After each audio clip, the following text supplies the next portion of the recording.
Bismillahirrahmanirrahim. Assalamualaikum warahmatullahi wabarakatuh. Alhamdulillah, wassalatu wassalamu ala rasulillah, la haula wala quwata illa billah, amma ba'd.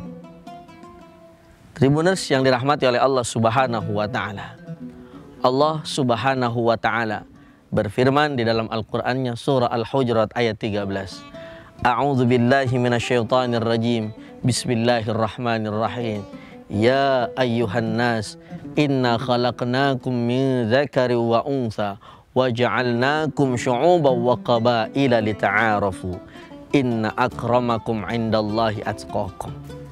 Ayat ini memberikan satu pelajaran buat kita bahwasannya sesungguhnya Allah subhanahu wa ta'ala menciptakan manusia ke muka bumi ini tentu saja dengan perbedaan yang sangat luar biasa.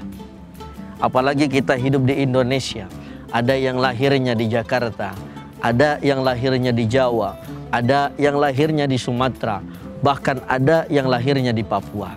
Ini adalah satu anugerah dari Allah subhanahu wa ta'ala yang harus kita syukuri. Justru ini adalah perbedaan yang memang harus kita jadikan kebersamaan. Bayangkan, Indonesia ini bangsa yang hebat. Bahasa antara Jawa Barat dengan Jawa Tengah berbeda. Jawa Timur dengan Sumatera tentu saja berbeda. Papua dengan Lampung berbeda. Papua, Medan dengan Jakarta tentu saja berbeda. Ini adalah satu tanda membuktikan bahwasannya Allah subhanahu wa ta'ala ingin mengajarkan kepada kita, meskipun berbeda, namun wajib kita sebagai manusia untuk saling mengenal dengan yang lainnya.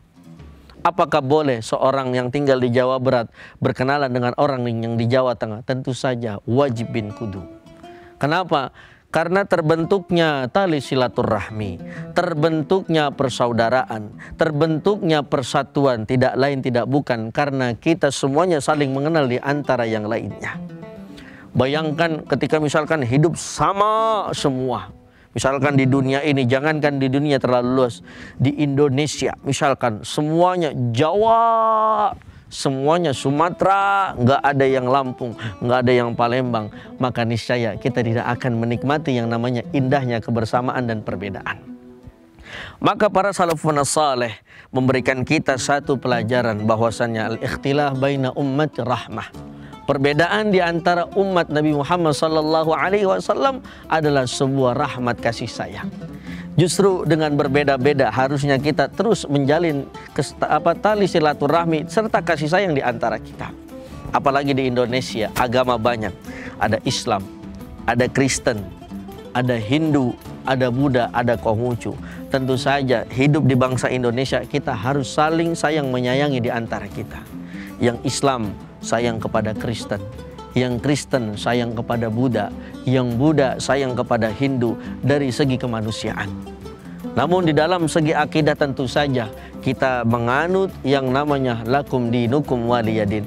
Kepercayaanku adalah kepercayaanku, kepercayaanmu adalah kepercayaanmu, sehingga tidak akan ada percampuran akidah di antara kita semuanya.